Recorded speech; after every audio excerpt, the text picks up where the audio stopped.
A comienzos del siglo XX eran pocos los países en los que la medicina infantil tenía rango de ciencia.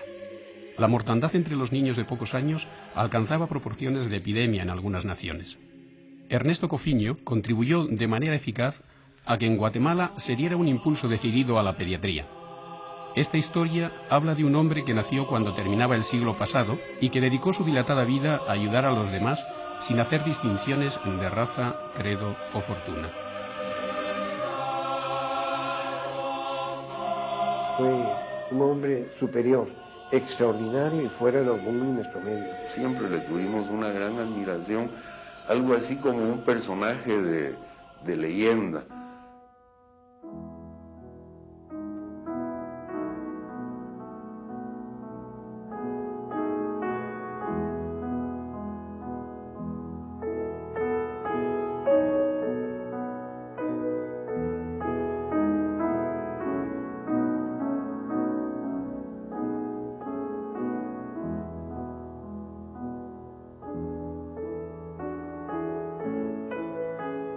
El abuelito de ustedes nació en 1899, nació en Guatemala.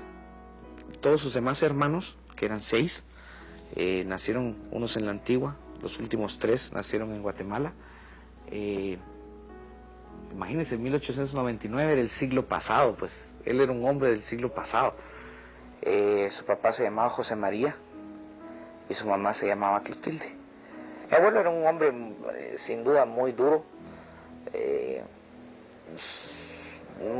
muy rígido en su forma de educar a sus hijos. Sin embargo, mi papá con el tiempo le fue adquiriendo un cariño tremendo. Su madre, una mujer que lo quería entrañablemente, una mujer que, pensando en una mujer de principios de este siglo, es decir, tomaba sus propias decisiones y se encaraba a una personalidad tan fuerte como la del abuelo, pues. Él se fue a estudiar a París, 1918. Eso no habían aviones en ese tiempo. Ustedes no conciben lo que es viajar sin aviones. Se fue en barco a París. Estuvo allá estudiando 11 años, estudiando pediatría. Primero su medicina, después su doctorado en pediatría. ¿Y entonces cómo allá a otro lado si no tenía avión? Viajaban en barco, uno como el que tú tienes aquí, solo que mucho más grande, y llegaban a París. Llegué a París tras la Primera Guerra Mundial, que tan herido dejara al pueblo francés. Había la esperanza de que aquel vandalismo no volviera a repetirse. Solo fue una esperanza. Estudié medicina en la Sorbona. Ahí estuvo, 11 años, sacó su doctorado. Él se sometió 3 veces al examen. Aparentemente eran 700 candidatos para 70 lugares. Y en 2 ocasiones lo perdió, pues. Y entonces a la tercera lo ganó y fue interno en los hospitales de París. Ese era un honor enorme.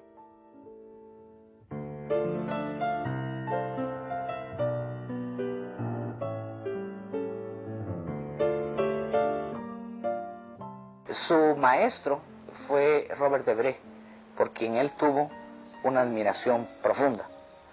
Y su maestro lo quiso mucho y lo distinguió mucho.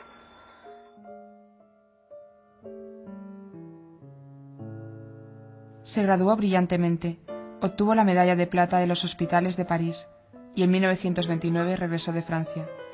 El futuro era prometedor, pero las cosas no fueron tan fáciles como pensaba.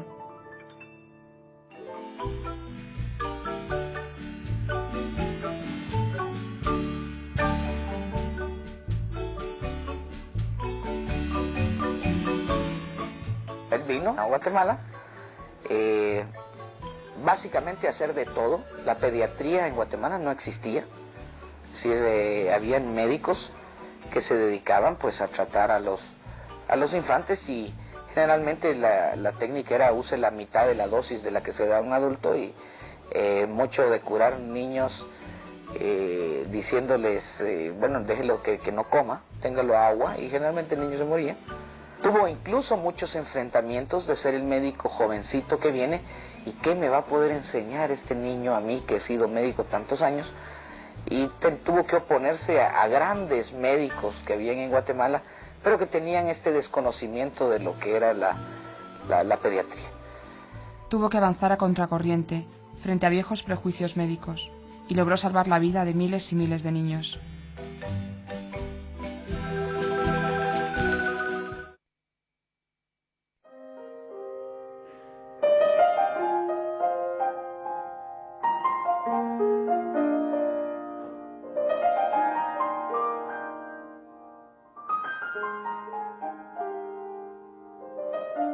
Un día, cuando estaba en la farmacia de su amigo Rafael Barnoya, vio pasar a una joven de 20 años. ¿Quién es?, preguntó. ¿No la conoces? Es Clemencia Samayoa. Clemencia Samayoa. ¿No me la podías presentar? Sí, dijo Rafael. ¿Pero por qué tienes tanto interés? Porque he tenido un presentimiento. Con esa muchacha me voy a casar.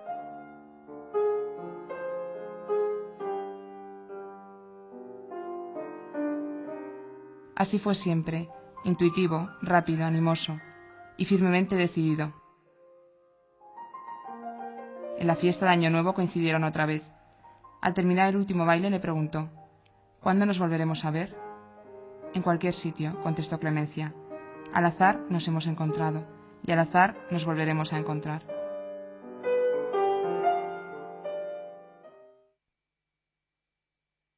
Pues se casaron en 1933, tuvieron una vida muy felices, muy juntos los dos. Somos 5 hermanos. Ernesto, que es el mayor, que nació en el 34, y de ahí venimos todos nosotros los demás. Hasta que nací yo, que cuando yo nací, su abuelito tenía 57 años. ¿Ves? ¿Y tu mamá 46? 46. 46. Porque mi mamá era 11 años menor que mi papá.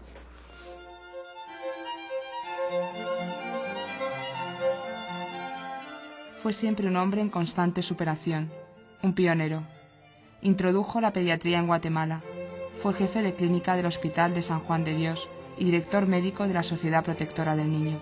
En 1942 fundó la colonia infantil para niños tuberculosos. A lo largo de 1945 dirigió la lucha nacional contra la tuberculosis. En 1946 creó la unidad rural de San Juan Zacatepéquez.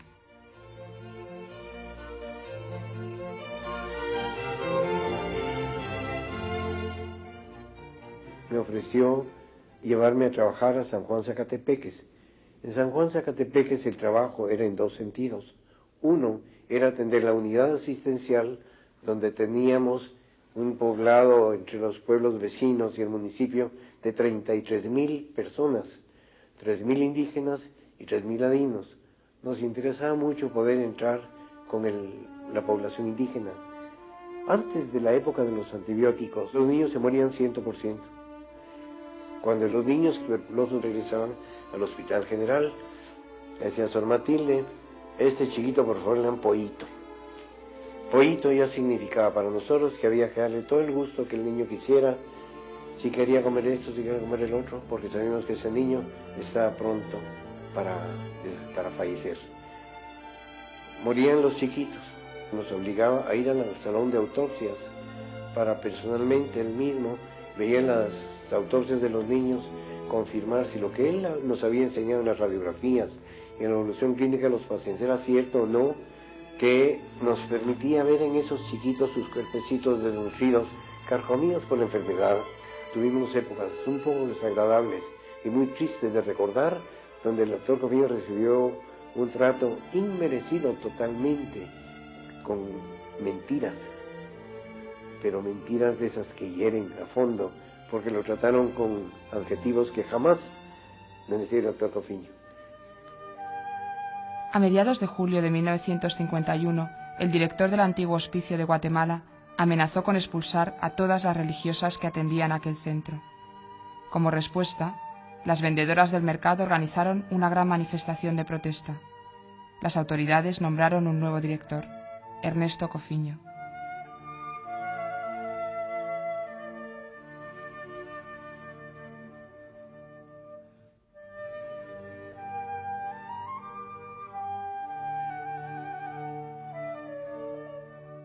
Al llegar, Mi primer objetivo fue serenar los ánimos, poniendo en primer lugar el interés de los niños huérfanos.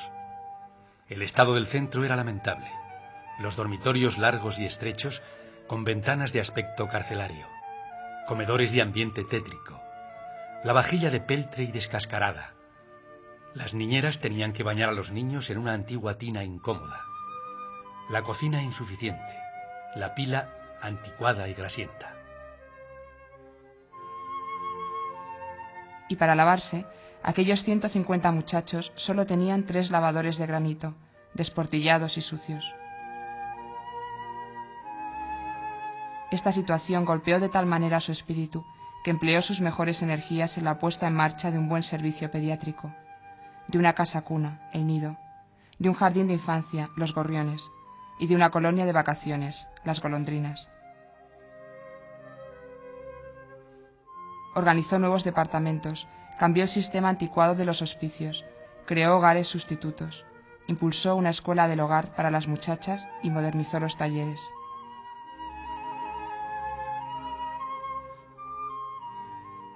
Fueron años de ilusiones y esperanzas, siempre con el deseo de ayudar a esas criaturitas, niños enfermos, lastimados por la vida, por la miseria, por el abandono. Niños que son la imagen de Dios que se repite como en un espejo de 1000 facetas en todo el que sufre. Niño, enfermo, había escrito el fundador del Opus Dei en el capítulo Amor de Dios de Camino. Para un alma enamorada, los niños y los enfermos son Él. Y el Opus Dei, que había nacido 25 años antes entre los niños y enfermos de las barriadas más pobres de Madrid, daba sus primeros pasos en Guatemala, en uno de los barrios más pobres de la capital.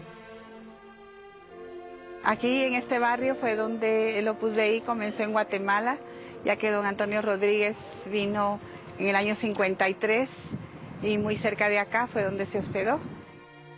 En aquel momento un barrio bastante, pues de extremos y de pobre en general. El segundo día de estar aquí fuimos a visitar a Monseñor Rosell, que siempre nos tuvo un gran cariño por la obra. Ernesto Cofiño era muy amigo del arzobispo de Guatemala, Monseñor Rosell, que le propuso a finales de 1953. Doctor, el otro día me pidió usted un director espiritual. Aquí se lo presento. Poco tiempo después pidió la admisión en el Opus Dei y fue el primer miembro supernumerario de Centroamérica. Quiso el Señor que apareciera el Opus Dei. Una movilización de cristianos que supieran sacrificarse gustosos por los demás, que hicieran divinos los caminos humanos de la tierra, todos, santificando cualquier trabajo noble, cualquier trabajo limpio, cualquier quehacer terreno. Al acercarse a la obra del Opus Dei, el doctor se dedicó completamente a la religión. Se superó tremendamente en su preparación, en sus conocimientos. Era hacer un viaje y lo primero que el doctor preguntaba era ¿dónde está la iglesia? ¿A qué horas hay misa aquí? Pues lo primero que le era básico en él era su misa, su comunión y el acercarse a Dios cada vez más. Acercarse a Dios cada vez más. El espíritu del Opus Dei le ayudó a cultivar la oración y la penitencia y dar mayor dimensión sobrenatural a todo su quehacer profesional y social. Se esforzó por conocer e imitar la vida de Jesucristo y por difundir sus enseñanzas. Ese afán por dar a conocer a Cristo era inseparable del deseo de contribuir a resolver las necesidades materiales y los problemas sociales que veía a su alrededor. Colaboró en el nacimiento y desarrollo de las primeras labores apostólicas del Opus Dei en Guatemala, entre otras Juncabal, Quinal y Zunil, centros de formación profesional y de promoción humana, en los que Ernesto Cofiño empeñó su vida.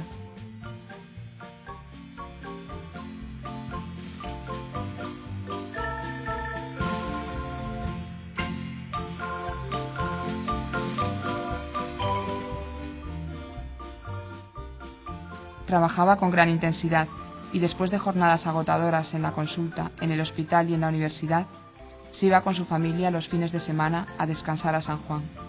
Su cuñada recuerda aquellos fines de semana así. Todo el día pasaba en el dispensario del pueblo de San Juan. Ese era su descanso de él. Eso es darse, ¿verdad? Su descanso consistía en atender a los niños de la colonia infantil durante todo el sábado y el domingo. Su esposa había obtenido el título de trabajadora social para poder ayudarle y le secundaba con entusiasmo, hasta que el 1 de enero de 1961 sufrió repentinamente un derrame cerebral. Mi mamá murió muy joven, ella aparentemente lo presentía que iba a morir muy joven, murió cuando yo tenía 6 años, en 1963. Mi papá, que era un hombre que estaba muy volcado a su vida profesional, se vio con un niño chiquito al que tenía que atender, especialmente. Fue una época dolorosísima. Tenía unos ojos bellísimos y se le ulceraron, entonces hubo que cosérselos. Y él hizo eso con mucho amor, él no se lo puso a otro a hacérselo, sabiendo el dolor que eso le causaba, ¿verdad? La quiso muchísimo. Muchísimo, muchísimo, fueron muy felices en su vida, según sé.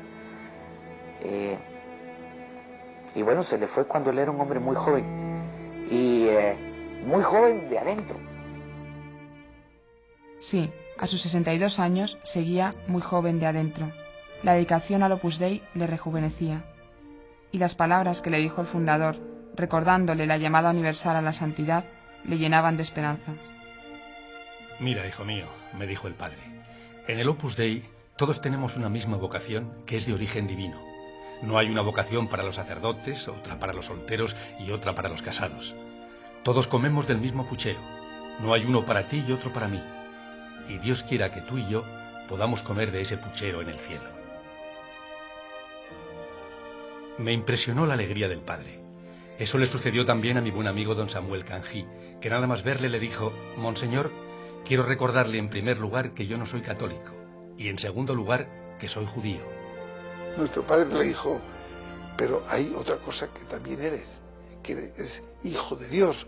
Y entonces contaba don Samuel Canjí que le abrazó nuestro padre y que él podía asegurar que nunca nadie en la vida le había tratado con tanto cariño. Samuel Canjí Levi había presenciado durante su niñez en Jerusalén los estragos de la Primera Guerra Mundial y le prometió a Dios que en el futuro haría todo lo posible para ayudar a los más necesitados. En los años 60 cumplió su promesa ayudando a Juncabal, una iniciativa del Opus Dei con la que su amigo el doctor Cofiño le había invitado a colaborar. Yo desde que tengo conocimiento de lo que es el Opus Dei, siempre supe de la preocupación del fundador de la obra hacia el fundador del Opus Dei, hacia los pobres y los necesitados. Y he trabajado en este barrio, en Juncabal, durante muchos años. Y en este barrio también tuvimos la dicha de tener al doctor Ernesto Cofiño, quien nos ayudó muchísimo, y él tenía una gran ilusión en la labor que se puede hacer desde este barrio. El doctor Cofiño hizo que muchos amigos suyos, tantas veces no cristianos o no creyentes, ayudasen con generosidad en iniciativas como Juncabal o Ciudad Vieja, mientras llevaba a cabo un intenso trabajo médico y docente. Le dijimos: doctor Cofiño, por favor, tiene que dejar algo de sus múltiples actividades para que descanse. Y nos dice: lo que voy a dejar es el Hospital General, su servicio, y la Cátedra de Pediatría. Pero sencillamente el doctor se dedicó a trabajar en Cáritas para atender la distribución de alimentos en 5.000 familias.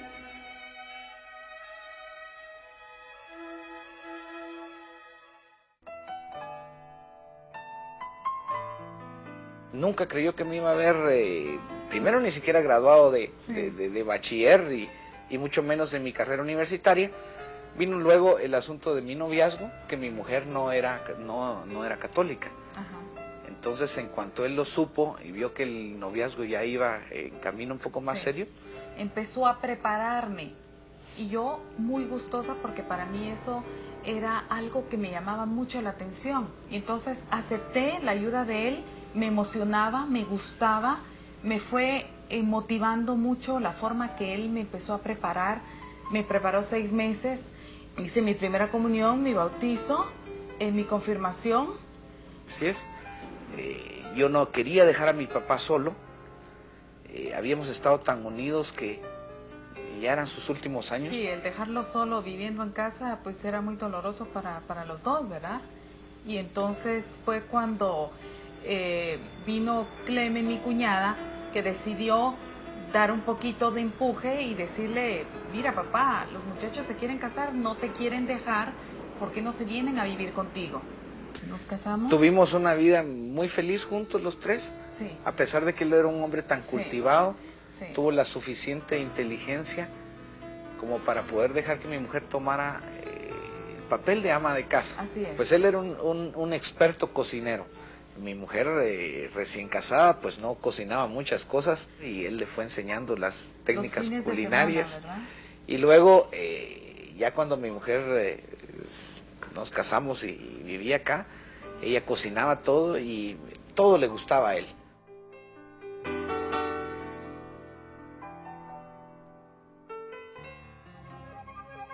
Su vida fue un constante crescendo de iniciativas en el que las virtudes humanas y sobrenaturales fluían con espontaneidad. Su vida empezaba muy temprano, a las 5:30 de la mañana se levantaba, lo primero que hacía era su oración, estaba media hora de oración. Su conducta, su actitud era de un hombre que estaba en presencia de Dios. Recién regresado del extranjero, sin medios económicos ni nada por el estilo, la primera casa que pude obtener yo para mi hogar, el doctor Cofiño hipotecó su casa para tener el dinero y poder adquirir una propiedad. Son cosas que se llevan en el alma. Y más o menos a las 10 de la mañana venía algún amigo que lo acompañaba a hacer sus visitas. Alejandro Desma recuerda cuál fue su reacción en una de esas visitas al comprobar que el elevador del edificio no funcionaba. El doctor Cofiño, con un tono severo que adoptaba conmigo, me trataba con mucha familiaridad y como a un hijo, inclusive con severidad. Hombre, no te aflijas, son solo 9 pisos, vamos. Y diciendo y haciendo, el doctor Cofiño ya me llevaba a un tramo de las escaleras cuando yo decidí subir. Se detuvo en un descanso de la escalera y me increpó, porque verdaderamente me increpó. Y me dice, ¿qué haces? Pues, subo las escaleras, doctor. Y solo eso, tú debes pedir en cada escalón alma, Señor, que cada escalón represente un alma para el Señor. Una vez el doctor Cofiño nos contaba una de sus últimas anécdotas, que subió en unas gradas cansado, vio así enfrente de él al subir las gradas, ese señor sí que está acabado, dice, está muy, muy mal. Y cuando se dio cuenta era un espejo el que tenía enfrente, y lo contaba con una gracia, con esa chispa que tenía el doctor Cofiño. A pesar del inexorable paso de los años, nunca se consideró anciano. Joven. Él era una gente joven. Es decir, cuesta un poquito rehacer su vida cuando uno trata de contarla, porque él nunca hablaba del pasado. Siempre estaba hablando hacia el futuro. ¿Qué voy a hacer mañana? ¿Qué planes, qué proyectos nuevos hay? Siempre le decía la verdad a la gente. Nunca se apenaba de decirle lo que tenía que decir. A veces sonaba a regaño, pero era con ánimo de corregir. Entre más regañaba a una gente, más esa gente lo quería. Así le recuerda Alejandro Diosma, que viajaba con él cuando fueron asaltados en su automóvil. El que nos iba a justiciar le dijo al doctor con palabras muy soeces que dejara de rezar. El doctor, sin inmutarse y con una tranquilidad asombrosa, le respondió: siempre rezo, y ahora más porque estoy rezando para que Dios los ilumine y encuentren su camino. Estas palabras a mí me conmovieron, pero a estos individuos también, porque el asaltante guardó la pistola en su cinturón y le dijo al que conducía el automóvil: vámonos. El destinado a hacer la ejecución le abrió la puerta al doctor y a continuación le alargó la mano. El doctor Cofiño le dijo: amigo, no le doy la mano ahora. Cuando haya cambiado de vida, tendré muchísimo gusto y será para mí un gran honor estrecharle su mano y la de su amigo. Su conducta fue siempre reflejo de un apasionado amor por la verdad, en el que empeñó su vida. Todos los días de la semana tenía un círculo. Era una plática de formación. Nos hablaba de la Virgen, de la religión, nos hablaba de su respeto y admiración hacia el Papa. Sus círculos, que los había dado durante muchísimos años, los preparaba cada vez como que si no supieran absolutamente nada del tema, ¿verdad? A los 80 años le detectaron un cáncer en el maxilar superior, del que se recuperó tras una intervención quirúrgica.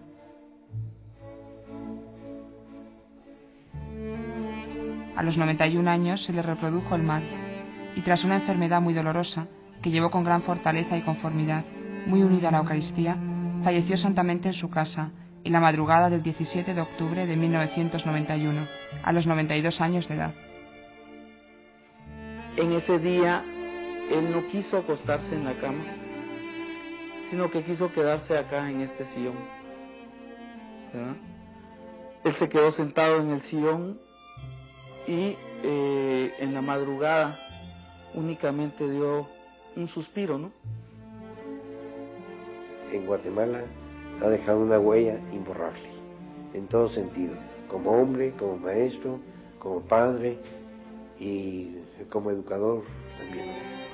Recibió homenajes muy merecidos como la medalla universitaria y muchas condecoraciones que si las pusiéramos en una pared necesitaríamos muchas para poner todos los galardones que el doctor cosechó en su vida. Y siempre fue muy humilde porque nunca se jactaba de nada, nunca se mostraba como para que no tuviera envidia de algo que él tuviera, no. Siempre fue bondadoso y daba de su corazón, de todo lo que él tenía, a manos llenas. Dichoso tú, doctor Neto Cofiño, que pudiste al cruzar aquella esquina llegar a ver la plenitud divina con fe de anciano y sencillez de niño. Dichoso tú que hiciste del cariño el cobijo de tu alma cristalina.